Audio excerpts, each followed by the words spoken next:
to my Welcome chat to tea show. time.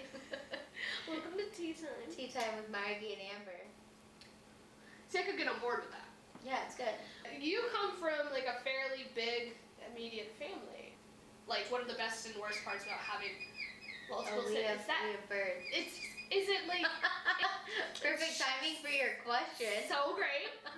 I built it up so much. Anyway, so yeah, just the best and worst parts about having like a lot of, siblings and family members that you live with. More of a grown-up person, like me being grown up now. Because when I was younger, I wasn't just around my immediate family, I was around my whole family. But moving out here, and we didn't have like the outside family, I think it brought our family closer. Not to ever speak ill of my family back home, but there is more drama, there's more things, Yes. everybody's family is gonna have drama. I always loved being the youngest and having so many siblings. Yeah. I really enjoyed it personally, and I think that's why I like being around people constantly. Yeah. Because I've been around it my whole life, and I think also I'm not very good at being alone now because of it. Right. Like, I don't like being alone. Like, maybe for like an hour, but after that I'm like, okay, well, I need some social interaction. I don't know anything else but a big family. If you were to look at a con, like, it wasn't easy raising 4 kids, especially in today's society. We're expensive as hell. They didn't have any money. They had $50 for Christmas. Yeah. They went to the dollar store, and we couldn't have been happier. You actually lived in Australia for quite a while. What was your experience like there, and why'd you move back? Do you know why I went there? No. Well, I went out there because I got dumped hardcore. I think it killed my sister to see that. Yeah. So on my 22nd birthday, everybody was throwing me a surprise birthday party, and all these people were coming in, and I was just a mess. I was trying to go to Vegas and all this stuff, and then they had to tell me they were throwing me a surprise birthday party and all these people were coming. I was like, is there any way that we can cancel this? I can't drink, because if I drink, I know I'm gonna lose it. Right when I got home, they said surprise, and 10 minutes later, the doorbell rang, and I knew it was her. Yeah. And she pulls out a one-way ticket. She goes, here's a one-way ticket to Australia. And I was like, done. Yeah, we just kind of lived, and then Christina's visa was about to expire. I almost felt like helpless, because I was like, we're doing this together. Yeah. And then she just left. Right. And like, I didn't really think about it until like it got real. So I was like, so then I came home. I went back to bartending, saved up my money, went back to Melbourne, where my friend Kelsey and Emily were. We just had like the best time. Like, we had a good time. Like, we struggled as hell. Yeah. Like, talk about poor. I mean, I was making $21 an hour, and that still didn't do anything.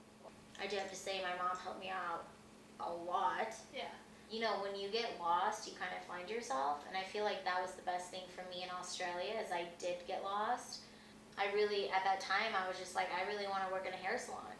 Also, I think in Australia, I think my favorite thing about it was living in Melbourne, just like what the girls opened me up to. One day, like, we went on a trip, and they're like, Amber, you have to figure out transportation, times we need you places. After we got off the train somewhere, I was like, I don't know what to do, and I started crying, and they're like, okay, like, that was a lot for you.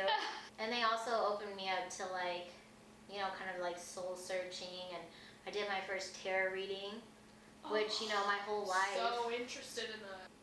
Growing up in the Catholic religion, you're always told, like, tarot readings are the devil, and blah, blah, blah, blah, blah, everything is bad. So I did that, and it was really cool, and the whole time I'm like, there's nothing harmful about this. And I think it's really funny, because when anybody talks about Australia, it's only about my sister. Yeah.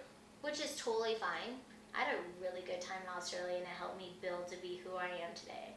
I really want to go to Europe. I want to go to Venice. I want to meet some sexy Brazilian dudes. Australia was kind of just like a spot. Yeah. There's amazing people there, though. Yeah. I absolutely love. Hot guys. You've chosen to work as a hairstylist, and you're paid to create beauty for a living. You're benefiting others, and you're making them feel better about themselves and all that. But also, also, you know, self-image can be really destructive. How you look and the perception of vanity and stuff can really be detrimental to some people. So do you feel like there's a balance, and what do you feel like that job does for you? What do you feel like it does for other people? Well, I'll pick out what you said about other people's self-image, because I thought that was very interesting. And I feel like that's a huge thing that you have to deal with as a hairstylist. You know, I feel very comfortable in my own skin. And that's something that I would rather project onto somebody else than anything else. I think that's another thing, is that I love natural beauty, and if you want to go eccentric, let's do it. But that's how you feel. That's what you want to do. Some of the people I've met in the industry are the most not confident people. They're always putting themselves down constantly. And if you feel that way, who's going to be that person who sits in your chair? You know, when people think about the hair industry and stuff, it's a lot of times purely vanity, purely beauty. But what I really liked, what you talked about, was self-expression and how that's a huge part of it. I love bringing that empowerment to somebody. Right. I think that is the most gratifying thing. You know, show us what ideas you have, and you know, not only does that open my window to creativity, it opens your window. I just wonder if you have like a certain wedding that really like stood out as one that you just really thought was so tastefully done and so perfect. My friend Courtney's wedding. I flew out there. It was in Rhode Island. It was absolutely gorgeous. I just had the best time. Yeah. I really did. Everybody was so like sweet and loving and like funny. Yeah. So funny. Like the best man was rapping his speech. Like, how cool is that? I was like, is this happening right now? What? Like, at one point, we came inside, and the song came on. And I look at her, and I go, this is your song. She goes, yeah, it is. I was like, hold up 1 minute. So I run, tell the DJ, I need your mic. So I get the mic, I give it to her. She starts rapping the whole song. No, and what like, is the song? And then slowly, the shoot Beidou, like the husband pulls in the middle, like, you know, it's like kind of like a stage. So then his dudes start showing up, and they start coming and doing things and sliding and doing like dancing, and it's like all of a sudden like a dance off while she's rapping. Oh my God. And everybody thought we had staged it. What's your favorite movie? That's hard. Yeah. What about Bob? Yes, I love Lord of the Rings, but I want to watch Harry Potter right now. Oh, I could talk to you about Lord of the Rings for forever. You live like off of Hobbit Lane. I know! Isn't that cool? It's fucking awesome. Me and my brother, it was after a party, and we just watched Lord of the Rings from the start when we woke up to the end of the day. We had Chipotle, a cake, and a hookah, and watched Lord of the Rings all day long. You know what I think is really funny is when guys are like, which know your audience, but they're just like, oh, Amber, like my favorite movie is The Notebook. Oh, tell me about a bad breakup. When I started dating Kahai, which I had known since sophomore year, like when I saw him, I was like, that is the most beautiful fucking man I've ever seen in my life.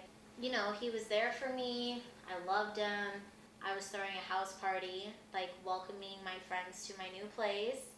I'm up in my room. I was kind of throwing a temper tantrum because he got handcuffed to this random ass bitch. But I also felt uncomfortable because those were handcuffs that I had bought for like me and him. So I was like, oh God. I didn't yell at him. But then he dumped me. And I lost my shit. I went up to my cousin Erin's house for a week, and she has 4 kids, and one of them is my goddaughter. And they just like bring me happiness no matter when I'm around them or they have a bad day. You know, it's just life. I hung out with them in Chelsea Street.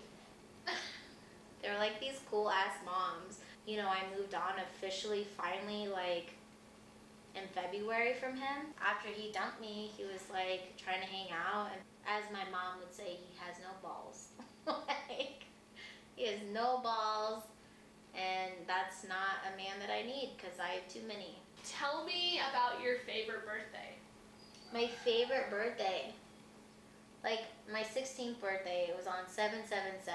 They threw me a surprise birthday party, which I knew about again. It's been very unsuccessful. that? How do you do like the surprise but not surprise? Or you just like It's the worst. Have you ever seen me try to lie? But I did really like my last year's birthday. Yeah. I thought it was so much fun. We just like got trashed on this bike bar.